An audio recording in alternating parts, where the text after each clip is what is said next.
Internet. It's I, Artican, doing a solo playthrough this time of a little game called Rescue the Embassy Mission. It's kind of an unusual game for the NES. It's a port from the home computers. I think the Amiga and several other ones, if memory serves. Originally it was called Hostages. Not really sure why they changed it, but, you know, what can you say? Like I say, interesting game. Basically, you play a team of counter-terrorism unit, I suppose, or a SWAT team, or something along those lines. And your goal is to infiltrate the embassy that terrorists have seized, take out the terrorists, and rescue all of the hostages. Now, the gameplay is divided up into several different types. The first one that we're doing right now is moving our snipers into position. We've got 3 of them. I think the first one was John, we've got Steve, and then we've got Jumbo. Now, this is probably the hardest part of the game, and it's the one that's really the most like a traditional side-scroller platform. Basically, you control the sniper as he walks across the street, or around the block actually, and you have to avoid the spotlights. If the spotlights see you, they will shoot at you. There's a chance they might not hit you, but most likely they will. The game's a little finicky on that account because you don't necessarily have to be directly in the spotlight to be shot at. If you're relatively close, they will sometimes take pot shots at you.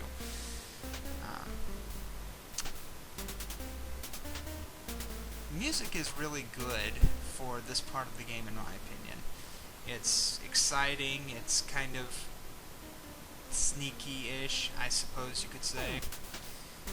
And a clever little thing they did, and you'll notice, is that whenever that you're hiding behind doors or behind a window or behind any kind of cover, the music gets quieter, more subdued. When you're out jumping around and in danger, the music increases.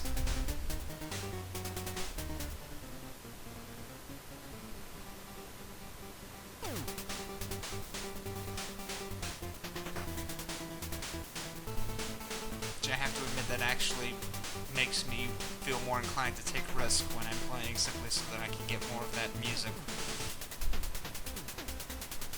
It's a really good in that respect. Controls are reasonably fluid for, and they're a little stiff compared to, you know, a Mario game or something, but the game, for this part of the game to be so much about, you know, calculation and, you know, figuring out how to, when and where you need to take risks, it works pretty well, I have to say. You can crawl, you can do somersaults forward, you can walk, and you can dive behind cover.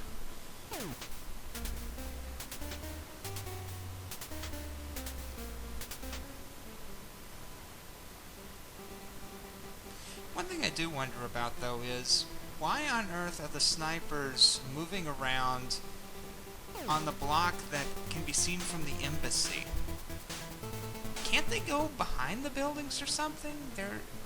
I mean, I have to admit, as cool as this is, it really doesn't make any sense. But it's a game, so I guess you just have to let that go. Alright, our 3 snipers are in position, and we're dropping the infiltration team on the roof of the embassy. And now comes some strategy. Now for this part, we can choose to use the snipers that we got in position to peer in through the various windows of the embassy building. And since we've got all 3 snipers in position, we can shoot on the three sides that are visible. It's really pretty simple. Pretty much just shoot at it if there is a person in the window. Which seems kind of dangerous considering there are hostages in there, and how do you know that you're not shooting a hostage? I don't know. It never comes up in the game, and well, mercies of video game logic, I suppose. And you can see up in the corner, or up at the top, you've got a fairly strict time limit that you're working on here. Now, I'm playing it on a fairly low difficulty setting. There's absolutely no differences in terms of the endings based on what difficulty you play. If you play on the easiest one, you get the same ending as if you played on the highest one, assuming that you succeeded in your mission, that is.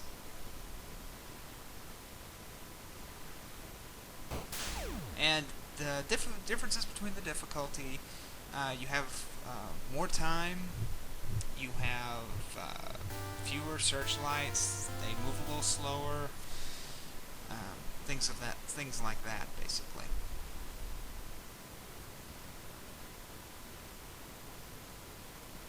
Now, the benefit of doing this before you send in any of your party members to try to infiltrate is that you can take out some of the terrorists ahead of time so you don't have to deal with them inside of the building, which is kind of neat, actually.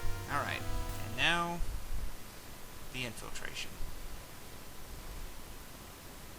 You have to be careful here, because if you drop down too far without kind of shanking up on the rope, you'll fall and die.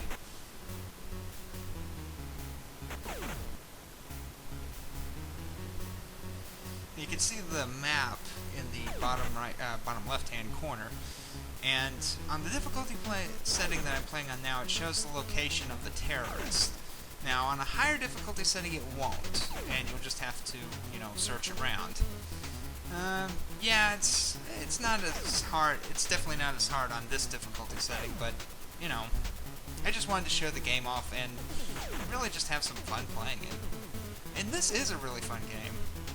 And, I have to admit, this is probably one of the more unique entries on the NES, simply because this is, what is this basically but Rainbow Six, or I guess maybe SWAT 4,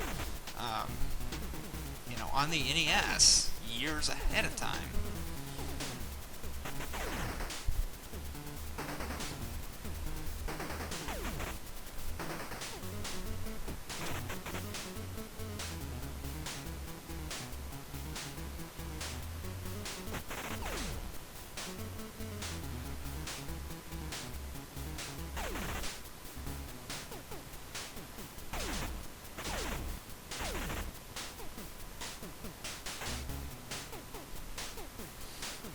The screen transitions are pretty similar to those of Shadowgate and the Uninvited Deja Vu, other Kimco games that they released. And 7 minutes with 7 minutes left, operation over. Best ending.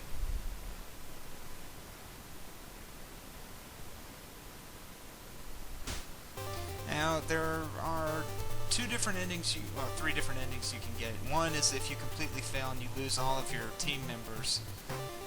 The other one, you get another one if you lose one of the hostages, or if you lose one or more of your team members, but you still manage to clear the building. It's a really short game. That's the entirety of it. There are no alternate modes. There is just more difficult games. But that's the end of that playthrough. I hope you enjoyed it, and I'll see you next time.